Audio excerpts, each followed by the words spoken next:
አዲስ ትውልድ፣ አዲስ አስተሳሰብ፣ አዲስ ተስፋ፣ ድል ለአማራ ህዝብ፣ ድል ለኢትዮጵያ ህዝብ። አማራ ፋኖ በጎጃም የተሰጠ መግለጫ። የአማራ ህዝብ በፋሽስቱ ብልጽግና ስርዓት በተደቀነበት የህልውና አደጋና ከተከፈተበት ሁሉን አቀፍ ጥቃትና ወረራ ራሱን ከመከላከል ወደ ተሟላ በትጥቅ ትግል የሚደረግ ጠላትን ማሸነፍ በመላው ኢትዮጵያውያን ፍቃድ የሚመሰረት አዲስ ስርዓት ለማዋለድ በከፍተኛ ድል ግስጋሴ ላይ መሆኑ ታውቆ ያደረ ጉዳይ ነው።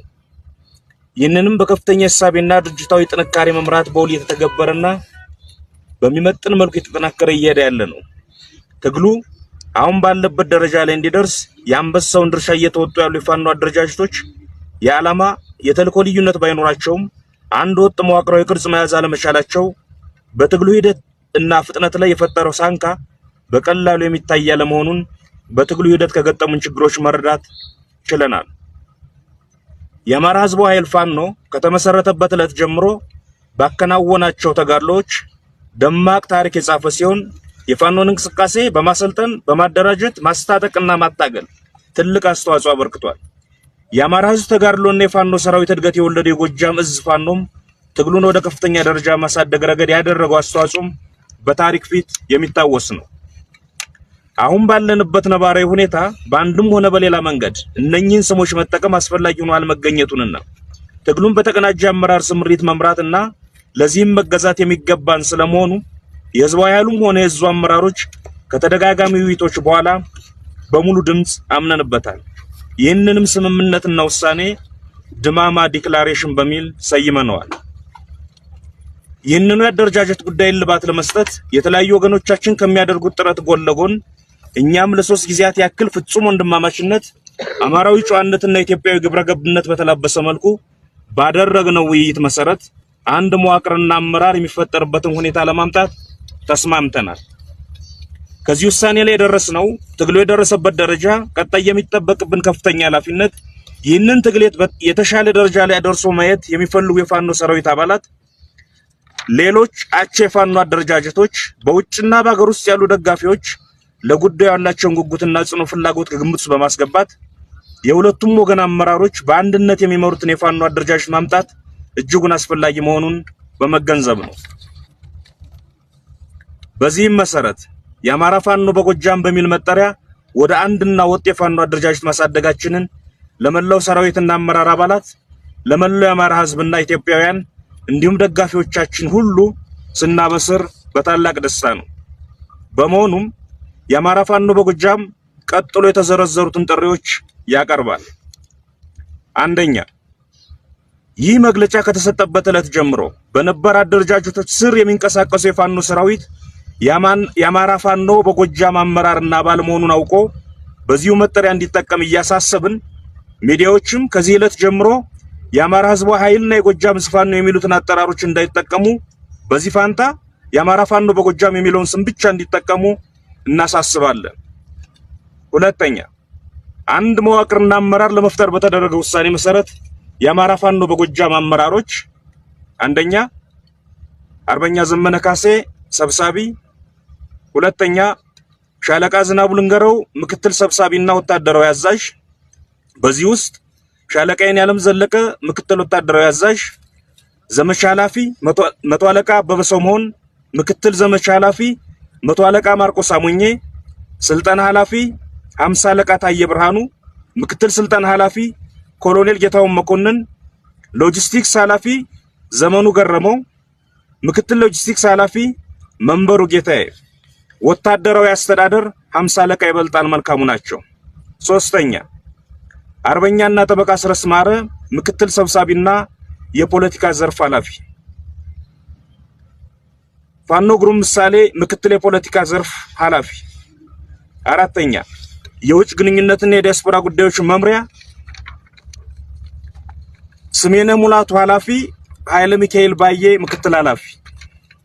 አምስተኛ፣ የቀጠናዊ ትስስር መምሪያ የቆየ ሞላ ኃላፊ፣ አዲሱ ፈጠነ ምክትል ኃላፊ። ስድስተኛ፣ የህዝብ ግንኙነት መምሪያ ማርሸት ጻው ኃላፊ፣ ዮሐንስ አለማየሁ ምክትል ኃላፊ። ሰባተኛ፣ ስትራቴጂ ጉዳዮች መምሪያ ተሰማ ካሳውን ኃላፊ፣ ጎበዜ ጌታውን ምክትል ኃላፊ። ስምንተኛ፣ የፋይናንስና ንብረት አስተዳደር መምሪያ ማንችሎት ስባለው ኃላፊ፣ ዳኛው ሽባባው ምክትል ኃላፊ። 9ኛ ጽህፈት ቤት ነው ይትባረክ አንዳርጌ ጽህፈት ቤት ኃላፊ፣ በለጠ አብርሃም ምክትል ኃላፊ። 10ኛ የአደረጃጀት ዘርፍ መምሪያ እሸቱ ጌትነት ኃላፊ፣ አርበኛ ስለሽ ከበደ ምክትል ኃላፊ። 11ኛ መረጃና ደህንነት መምሪያ ነው የተመደቡ ሰዎች ኃላፊነቱን የወሰዱ ሰዎች ተመደዋል፣ ኃላፊነት ወስደዋል፣ ሆነው እንዲመሩ ተስማምተናል። 3ኛ ይህ መግለጫ ከተሰጠበት ጊዜ ጀምሮ የሚሰበሰብ የሎጂስቲክስ እና የፋይናንስ ድጋፍ የአማራ ፋኖ በጎጃም በሚሰጠው መመሪያና ለዚሁ ጉዳይ በሚያደራጀው መምሪያ ወይም የሥራ ክፍሎች መሰረት እንዲፈጸምና በዚህ አግባብ እንዲከናወን መወሰናችንን እናስታውቃለን። ሁሉም መዋቅራዊ ጉዳይ በተመሳሳይ አካሄድ የሚፈጸምም ይሆናል። 4ኛ ለመላው የአማራ ሕዝብና ኢትዮጵያውያን ሁሉ በዚህ ውሳኔያችን መሰረት ኃይላችንን በማጠናከር ለመፈጸመው ከፍተኛ ጠላትን የማሽመድመድና ወደ ድል የመገስገስ ሂደት በሙሉ ልብና ቀና ፍላጎት ከጎናችን በመሰለፍ ይህንን ሀገርና አማራ ጠል ጥገኛ ፋሽስት ስርዓት በማስወገድ ለፍትህና እኩልነት የቆመ አዲስ ኢትዮጵያዊ ስርዓት ለመመስረት ዝግጁ እንድትሆኑ ብርቱ ጥሪያችንን እናቀርባለን። 5ኛ በሌሎች አማራ ክፍለ ግዛቶች እና ቀጠናዎች ያላቸው ፋኖ አደረጃጀቶች እንደ አንድ አማራ ልንሰራ ያቀርነውንና እየደከምንበት ያለውን አንድ ወጥ ድርጅት ለመፍጠር ለምናደርገው ርብርብ እና ወንድማዊ ጥሪ ራሳችሁን እንድታዘጋጁና በፍጥነት የጋራ ቤታችንን እንድንቀልስ ጥሪ እናቀርባለን። ይህም የትግላችን ወሳኝ ምዕራፍ ነው፣ ወሳኝ ምዕራፍ ይሆናል። 6ኛ ለትግሉ አበርክቶ ያለው የተለያየ አቅም ሙያና ፍላጎት ያላችሁ ምሁራን ያለንበትን የህልውና ትግል መቀላቀል ታሪካዊ የውዴታ ግዴታችሁ መሆኑን ተገንዝባችሁ እና ድርጅታችን አቅምና ፍላጎቱ ያለውን ሁሉ የሚያስተናግድበት መደላድል እንዳለው አውቃችሁ ትግሉን እንድትቀላቀሉ እናሳስባለን፣ ጥሪ እናቀርባለን። 7ኛ በመጨረሻም ትግላችን የደረሰበትን ደረጃ በውል መገንዘብ እንደሚገባ እየገለጽን ይህ አደረጃጀት የምንታገለትን ህዝብ፣ የትግሉን ደጋፊዎች፣ የሰራዊታችንን ወቅታዊ ፍላጎትና በአጠቃላይ ጊዜው የጠየቀውን የመዋቅርና አመራር ማጠናከር ታሳቢ አድርገን በቅንነት ያዋለድነው አደረጃጀት መሆኑን የሚመለከተው ሁሉ እንዲረዳውና ከጎናችን እንዲቆም ጥሪ እናቀርባለን። አዲስ ትውልድ፣ አዲስ አስተሳሰብ፣ አዲስ ተስፋ። ድል ለአማራ ህዝብ፣ ድል ለኢትዮጵያ ህዝብ። የካቲት 15 ግሽ አባይ ጎጃም ኢትዮጵያ። አዲስ ተስፋ የአማራ ህዝብ ኃይል።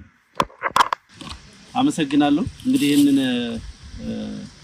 በርግጥ ከዚህ በፊት ህዝብ ኃይሉ ሆነ ሌሎች ፋኖ አደረጃጀቶች ተደጋጋሚ ትግል ጥሪዎችን አቅርበናል። ይሄንን የትግል ጥሪ ማቅረብ ያስፈልገበት አንደኛውና መሰረታዊ ምክንያት እናንተም እንደምትረዱት ሰፊው ህዝብም እንደሚያውቀው ስርዓቱ እጅግ በጣም ኋላ ቀር ወደሆነ መንገድ ተቀይሮ ነው ያለው። በአውደ ውጊያዎች ሲሸነፍ ንጹሃንን እንደመያዣ እያደረገ እየጨፈጨፈ መቀጠል አዝማሚያ ታይቶበታል። ከዚህ በፊት ከነበረውም ባህሪ ለየት ብሎ የአውሬነት ባህሪ እየታየበት ስለሆነ ስለዚህ እቤቱ ተቀምጦ አመሰግናለሁ። የህሊናና የፖለቲካ እስረኞች ከቂሊንጦ ያስተላለፏትን አጭር መልእክት አስቀድማለሁ።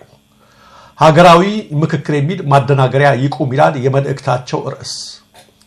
ቀደም ሲል በ1983 ዓ.ም በሽግግር መንግስት ወቅት በአማራ ላይ የተፈጸመው ሸፍጥና ያስከተለው ግፍ በሀገራዊ ምክክር ስም በ2017 ዓ.ም እንዲደገም አንፈቅድም በሚል ርዕስ ባወጣ ነው መግለጫ አሁንም የአማራ ህዝብ በብልጽግናው ጸረ አማራ አገዛዝ በተከፈተበት ሁሉን አቀፍ የዘር ማጽዳት ጦርነት ሁሉን አደጋ ላይ በመውደቁ የአማራ ፋኖ መራር ትግል እያደረገ እንደሚገኝ መግለጻችን ይታወሳል። እየተካሄደ ባለው የህልውናና የነጻነት ትግል የፋኖ እርምጃ መቋቋም ያልቻሉት የአብይ አህመድ አገዛዝና ሰራዊቱ በንጹሃን አማራዎች ላይ በድሮን በጀትና በከባድ መሳሪያ የጅምላ ጭፍጨፋ እየፈጸሙ አስገድዶ መድፈርን እንደ ፖለቲካና እንደ ጦር መሳሪያ እየተጠቀሙ የአማራ ተወላጆች በተጓዙ ቁጥር በኦሮሚያ ክልል እየታገቱ በሚሊዮኖች የማስለቀቂያ ቤዛ እንዲከፍሉ ካልሆነም እንዲገደሉ እየተደረገ ባለበት በተፈጸመባቸው የማንነት ጥቃት ሳቢያ በሚሊዮን የሚቆጠሩ አማራዎች በልማት ስም በይፋ ቤታቸው ፈርሶ ንብረታቸው ተዘርፎና ተፈናቅለው በየሜዳው ተበትነው በሰው ሰራሽ ረሃብ እየተሰቃዩ ባለበትና ከ7 ሚሊዮን በላይ ተማሪዎች የመማር መብታቸውን ተነፍገው ባለበት በአማራ ህዝብ ላይ የታወጀውን ስርዓታዊ ጭፍጨፋ በመቃወማቸው የብሔር ማንነታቸው እንደ ወንጀል ተቆጥሮ በሺዎች የሚቆጠሩ የአማራ ህዝብ ተወካይ የምክር ቤት አባላት፣ ፖለቲከኞች፣ ምሁራን፣ ጋዜጠኞች፣ የሲቪል ማህበራት አመራሮች፣ የሰብአዊ መብት ተሟጋቾች፣ አንቂዎችና ወጣቶች በግፍ እስር ላይ ባሉበት ወቅት አማራን ወኪል አልባ አድርጎ የሚደረግ ሀገራዊ ምክክር በአማራ ህዝብ ላይ የተከፈተውን ጭፍጨፋ የማጽናት አካል በመሆኑ በዚህ ምክክር የምትሳተፉ አማራዎች የታሪክ ተጠያቂ እንዳትሆኑ ስንል በግፍ እስር ውስጥ ሆነን ለማሳሰብ እንወዳለን። ይህ ተግባር ነገ በልጆቻችሁ ፊት የምታፍሩበት የታሪካችሁ አካል እንዳይሆንም ቆም ብላችሁ ልታስቡ እናስገነዝባለን። የአማራ ህዝብ አሁን ባለበት ሁኔታ ዓለም አቀፉን ማህበረሰብ ለማሳሳትና የፖለቲካ ትርፍ ለማግኘት የሚደረግ ሀገራዊ ምክክር ሂደቱም ይሁን ውጤቱ በአማራ ህዝብ ተቀባይነት እንደማይኖረው ለሰፊው የኢትዮጵያ ህዝብና ለዓለም አቀፉ ማህበረሰብ ለመግለጽ እንወዳለን። በተጨማሪም ሁሉም ባለድርሻ አካላት ጉዳዩን በችልታ እንዳይመለከተው ለማስገንዘብ እንፈልጋለን። በሀገራዊ የምክክር ስም የፖለቲካ ሸፍጥ ይቁም። የአማራ ተወላጆች የህሊናና የፖለቲካ እስረኞች ከቂሊንጦ እስር ቤት። አቶ ጌታቸው ረዳ የትግራይ መሪነቴ አብቅተዋል ሲሉ ተናገሩ። ተሰናባቹ ጊዜያዊ ፕሬዝዳንት አቶ ጌታቸው ረዳ ከዱባዩ በርድ ስቶሪ ኤጀንሲ ድረገጽ ጋር ሰፋ ያለ ቃለ ምልልስ አድርገዋል። በዚህ ቃለ ምልልስ የትግራይ ጊዜያዊ አስተዳደር ፕሬዝዳንትነታቸው እንዳበቃ ማረጋገጫ የሚመስል ምላሽ ሰጥተዋል። ለፖለቲካውና ለሲኤንኤን ከሚዘግበው ከጂም ስቴንማን ጋር ባደረጉት ቃለ ምልልስ የትግራይ መሪነቶ እንዳበቃ የተረዱት መቼ ነው ተብለው የተጠየቁት አቶ ጌታቸው የህወሓት ትጥቅ ትግል አባል አለመሆኔ ከክልሉ አመራርነት ለመገረዴ ምክንያት ነው ሲሉ መልሰዋል። ጌታቸው በዚሁ ቃለ ምልልስ ላይ ከአንድ ዓመት በላይ የህወሓት መሪዎች የራሳቸውን ስልጣን ለማደላደል ሲሰሩ ነበር። በዚህ ምክንያት የፕሪቶሪያው ስምምነትና የትግራይ ጊዜያዊ አስተዳደር ላይ ሴራ ሲሸርቡ ነበር ብለዋል። ከህወሓት 5 ቁንጮ ሰዎች መካከል እኔ የትጥቅ ትግሉ አባል አይደለሁም፣ በዚህ ምክንያት ከኔ ጋር ተባብረው አይሰሩም የሚል ስጋት ነበር ሲሉም ተደምጠዋል። ከ2 ሳምንት በፊት አዲስ አበባ ያሉ ከቢቢሲ ከመቀሌ ወደ አዲስ አበባ የመጡት ሸሽተው ነው ይባላል ተብለው የተጠየቁት አቶ ጌታቸው ረዳ ለምንድን ነው የምሸሸው? በሚቀጥለው ሳምንት ወደ መቀሌ ይመለሳል በማለት ምላሽ መስጠታቸው ይታወሳል። ባሉበት ሳምንት ወደ መቀሌ ሄዳሉ ተብሎ ሲጠበቅ አቶ ጌታቸው ወደ ዱባይ በመብረር በዚያው ቀርተዋል። በደሴ አቅራቢያ ባለችው በኩታበር ከተማ ዙሪያ በመከላከያና በፋኖ ኃይሎች መካከል